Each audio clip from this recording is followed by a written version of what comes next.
اللہ من الشیطان الرجیم بسم اللہ الرحمن الرحیم یا ایہا الذین آمنوا ان کثیرا من الاحبار والرہبان لیأکلون اموال الناس بالباطل ویصدون عن سبیل اللہ والذین یکنزون الذهب والفضة ولا ينفقونها في سبیل اللہ فبشرهم بعذاب علیم صدق اللہ العظیم۔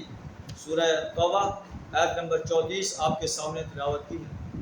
اس کا ترجمہ کچھ اس طرح ہے کہ اے ایمان کا دعویٰ کرنے والے انسانوں، ان کثیر من الاحبار والرہبان، بے شک بہت سے علماء اور درویش لیأکلون اموال الناس بالباطل، لوگوں کے مال باطل طریقے سے کھاتے ہیں، نظر نیازیں ان سے وصول کرتے ہیں اور کئی ہتھ کنڈے استعمال کرتے ہیں لوگوں کے مال کھانے کے لیے۔ جیسے آج کل ہمارے دور میں جو بیچارے ایسے بنافٹی درویش بنے پھرتے ہیں، وہ بھی لوگوں سے نظریں اور نیازیں وصول کرتے ہیں، نذرانے وصول کرتے ہیں، تحفے وصول کرتے ہیں اور اپنے مریدین کو دھوکہ دیتے ہیں، اپنے عیاشیوں میں اپنی دولت میں اضافہ کرتے ہیں اور مرید بیچارے بے بسی سے ان کی خدمت کر رہے ہوتے ہیں ان کی محبت میں، لیکن ان اپنے مریدین کا یہ لوگ کوئی خیال نہیں کرتے بلکہ ان سے چیزیں بٹورنے میں جو ہے لگے رہتے ہیں۔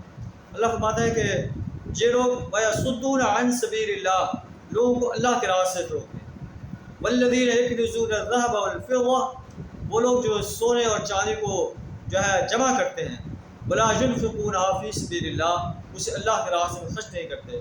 وَبَشِّرْهُم بِعَذَابٍ أَلِيمٍ، انہیں دردناک عذاب کی خوشخبری دے دی۔ ہمیں بھی اپنے بارے میں سوچنا چاہیے کہ ہم جو سونا اور چاندی جمع کرتے ہیں، کیا اس کی زکوٰۃ ادا کرتے ہیں؟ اگر زکوٰۃ ادا کرتے ہیں تو پھر یہ مال پاک ہو جاتا ہے، زکوٰۃ ادا نہیں کرتے تو پھر یہ مال جو ہے قیامت کے دن ہمارے لیے عذاب کا سبب بنے گا۔ قرآن کہتا ہے یوم یحمى علیہا فی نار جہنم، اس سونے اور چاندی کو جہنم کی آگ میں تپایا جائے گا جس کی زکوٰۃ نہیں نکالی۔ فتکوی بہا جباہہم وجنوبہم وظہورہم، اور پھر اس سے انسانوں کی جو ہے پیشانیاں، ان کے پہلو اور ان کی پیٹھوں کو داغا جائے گا اور انہیں کہا جائے گا ھذا ما کنزتم لانفسکم، یہ ہے وہ مال جو تم نے اپنی جانوں کے لیے، اپنے آپ کے لیے بطور خزانے کے جمع کیا تھا۔ فذوقوا ما کنتم تکنزون، اب اس جمع کیے ہوئے خزانے کا مزہ چکھیں۔ آئیے ہم بھی اپنے گریبان میں جھانکیں کہ آج ہمارا کیا طرز عمل ہے۔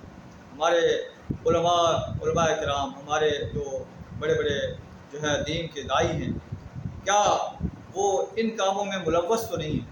اگر ملوث ہیں تو ہمیں فوراً جو ہے ان کاموں سے باز آ جانا چاہیے، اگر نہیں ہے تو ہمیں اللہ کا شکر ادا کرنا چاہیے اور اللہ کے دین کو غالب کرنے کے لیے اپنا کردار ادا کرنے کی جرات کرنی چاہیے۔ وآخر دعوانا الحمدللہ رب العالمین۔